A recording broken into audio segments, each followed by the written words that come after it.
Hello, everyone. Yeah, I'm gonna introduce today the date again. It's Tuesday, February 7th, 2023, at 9:07 a.m. in the morning.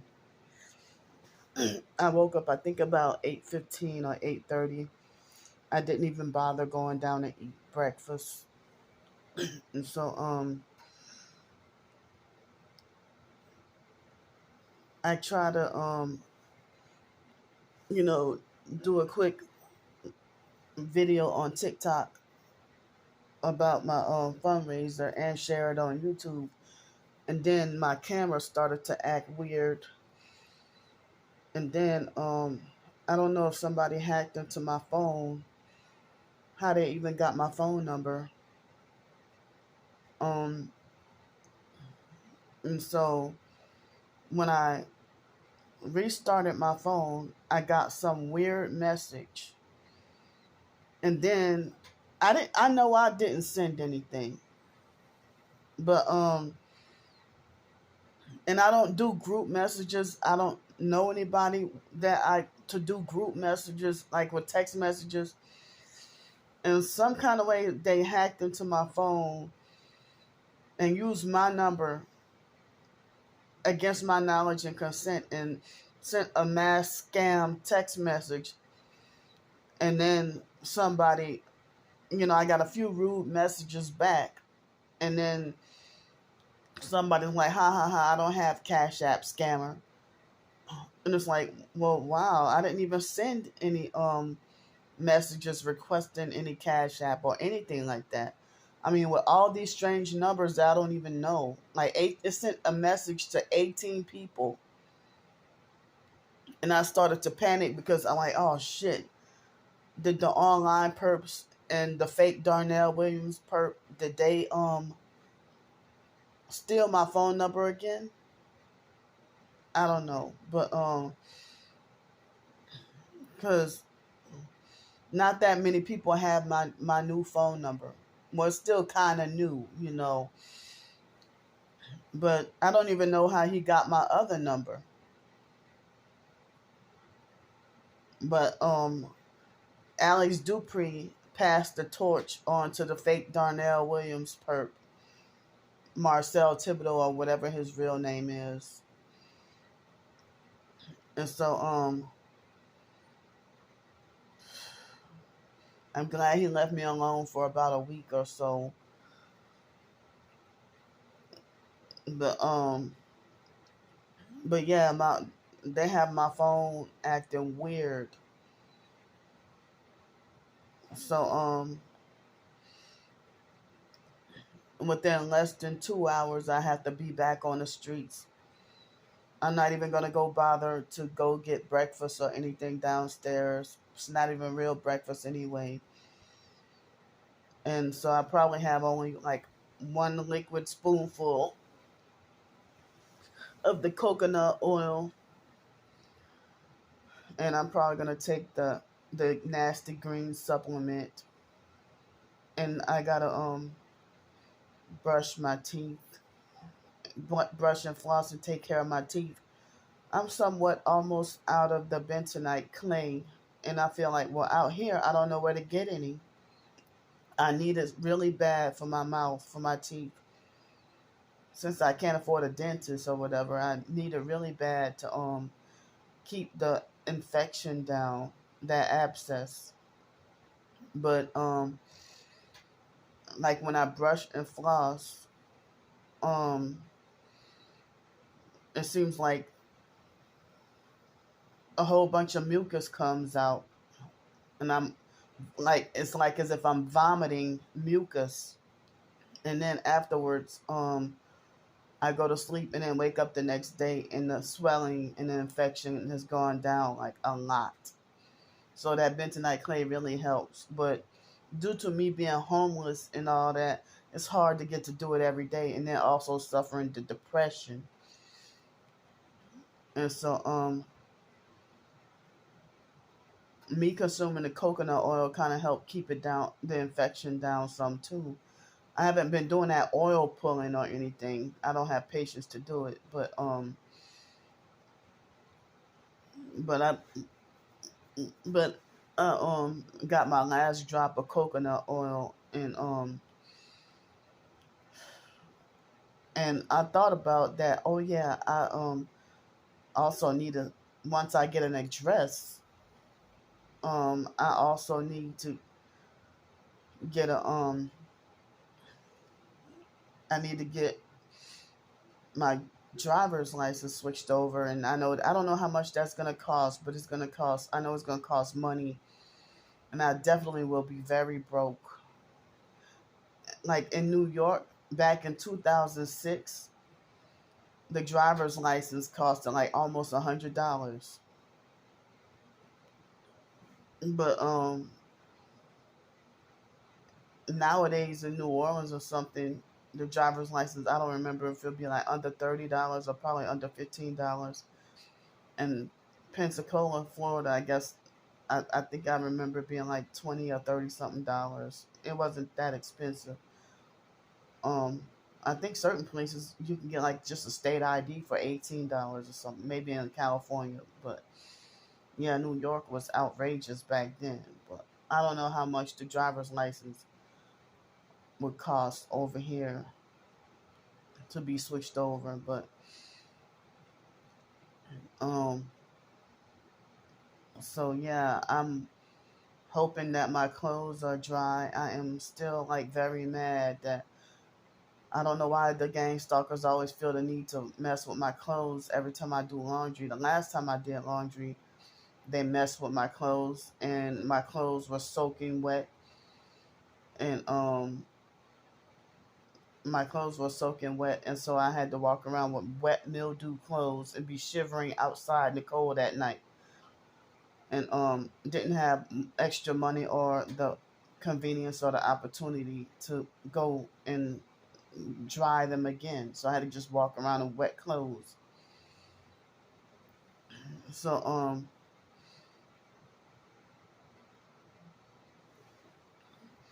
but I'm sitting here, nearly broke and struggling, and narcissistic control freak fake perps online, talking about, oh, you need to take that donated money and go save it for an apartment.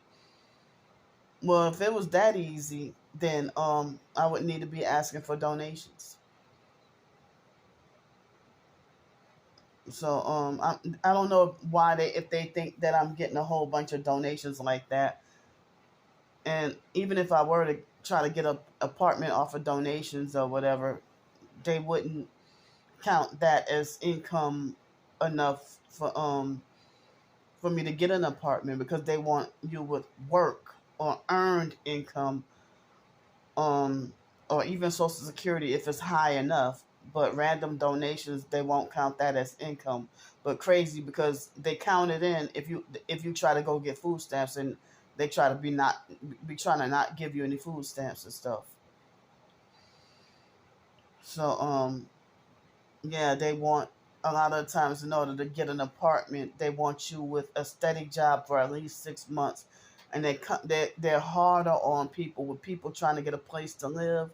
So people have been having to resort to living in hotels and motels and extended stays, and then people frown upon them living in those kinds of places. So people talk about how cheap Airbnb is, but Airbnb, um, they might have like a $70 for the night for the hotel. I mean, it's for the Airbnb place to live. They might cost $70 for the Airbnb, but then after the cleaning fees and this, that, XYZ, then they charge like 200 or 300 more dollars on top of the night that you stayed there, and that they want to say it's automatic, even if you cleaned up everything yourself. So it's really scary that I don't even know where I would get to lay my head tonight. I don't know where I'll get to lay my head tonight. And if I do get in a shelter, I hope and pray that they don't mob me out of there. But I know shelters are gross and disgusting, and you never know what you're gonna have to deal with. And people will say, "Stay away, bed bug central," or something like that. And I can't afford to get bed bugs, so it's cruel to force somebody to be homeless and stop them from making a normal living. Oh, because you think somebody is crazy. So I mean, y'all talk about people being prejudiced of you know, you can't choose your race or skin color, but y'all talk about falsely accuse people of being prejudiced and racist and skin color. But here, um, if other people get sick, you know, a physical sickness, they can't help it, and you don't discriminate. But something, if y'all want to call somebody mentally ill, y'all think y'all have a license, the authority, and the right to discriminate against somebody who y'all want to call crazy. And if crazy was a choice, then why y'all force medication down people's throats? So y'all have a license to be prejudiced to someone who y'all falsely accused of being crazy. And if y'all want to think that Candy was born with mental problems or she was born crazy, like, you don't even know me. So if y'all want to talk about Candy was born with, Candy had mental and behavioral problems that were congenital in nature. Trying to pretend to formulate their words to try to sound fake intelligent. You don't even know me. So, but if you 38 years old running around here, saying buckethead and let's smash and harassing and bullying and stalking people, you know, terrorizing and harassing people, So, but if a person is LGBT, that's a choice. But then those kinds of people are protected.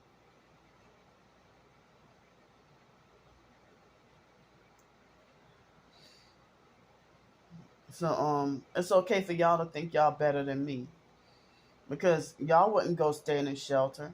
Y'all wouldn't eat the dollar menu every day. Y'all living good in your house.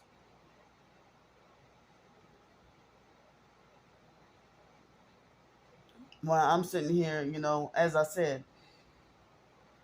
I barely have enough just for food to eat now, and I got to worry about trying to find a way to get an address, and then I don't even know if I end up staying here or if I have to go to a different city or county. If they might direct me to a different city or county, I don't know. So I still don't know what to expect. But I'm really terrified of having to sleep out in the streets in 20 something or 30 something degree weather. Last night it was so cold and I had to stand in the laundry room door was open and it was so cold from the cold outside, and that lady did what she did to me. I was told that I need to stand out and wash my clothes, but she took my clothes out of the washer and put them on top the dirty dryer, and then put her stuff in and then left. But the man got on my case for leaving, telling me that I should stay with my stuff and I shouldn't leave. But that's exactly what she did. She put her stuff in there, took my stuff out, put her stuff in there, and then left. But I'm glad that he yelled at her and made her pay me back.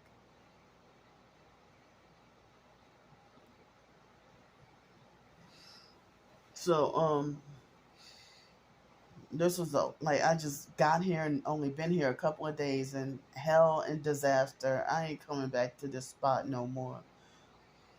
So, I guess today I might try to do a little more job hunting and try to see about this shelter. And if I do end up kicked out or mobbed out, or then I'll be like, well, that proves my point.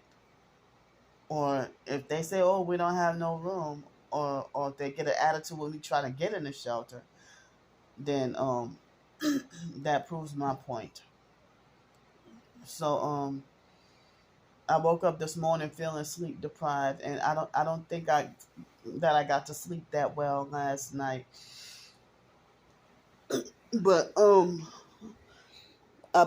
I put my clothes close to the heater, it seemed like other t-shirt and my other t-shirt and my underclothes had started to dry very fast. But I was kind of scared to sleep last night, um, because earlier yesterday they kept on turning. I mean, the alarm kept going. The smoke alarm kept going off. So so eventually I turned the heater down on just a little bit, and then the heater kept being turning off and on automatically. But then I woke up this morning and put it back on, 86. Then I put it down to 80, and then it started going off and on. But I can afford to walk around in wet clothes, cold wet clothes. So that's why I'm trying to yeah, I mean, I don't know who that was that hacked into my phone and sent the message against my knowledge or consent using my phone number.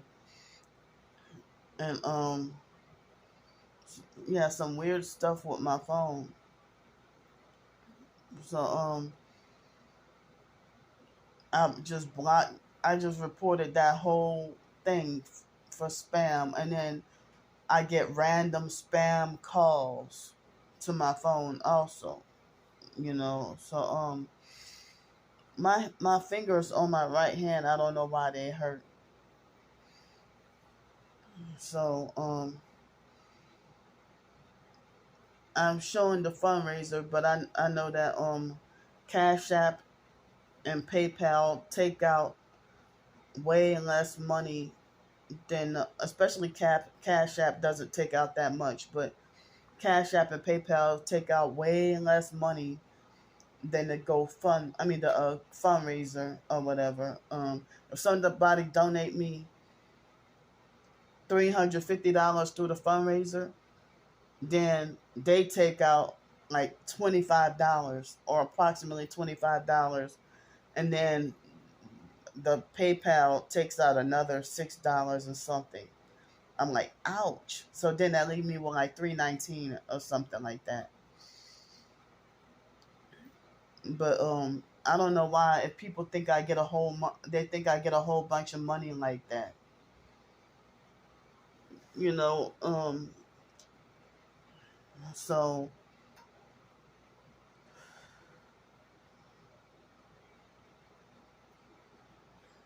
I mean, it's really a tough struggle. And as I said, people handpick who to love and care about, and they handpick who to be supportive of and be helpful towards. Or they have people who have a wicked agenda behind their fake help sometimes.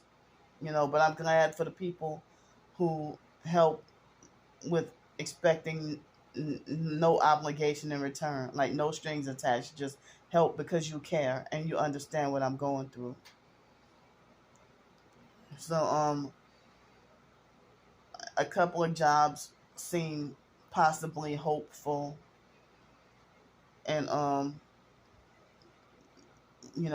really do hope and pray that they go follow through with their promise and go out of their way to help me. That'll be, and I wish I weren't so disabled. Um, if I could stand on my feet for longer, and if it weren't for the inflammation and stuff like that, if I could stand on my feet for longer, and and if my ears weren't so sensitive, and then dealing with the OCD and cleaning everything. So I gotta go. I talked longer than I thought, but I'm glad I said what I needed to say. So what time is it?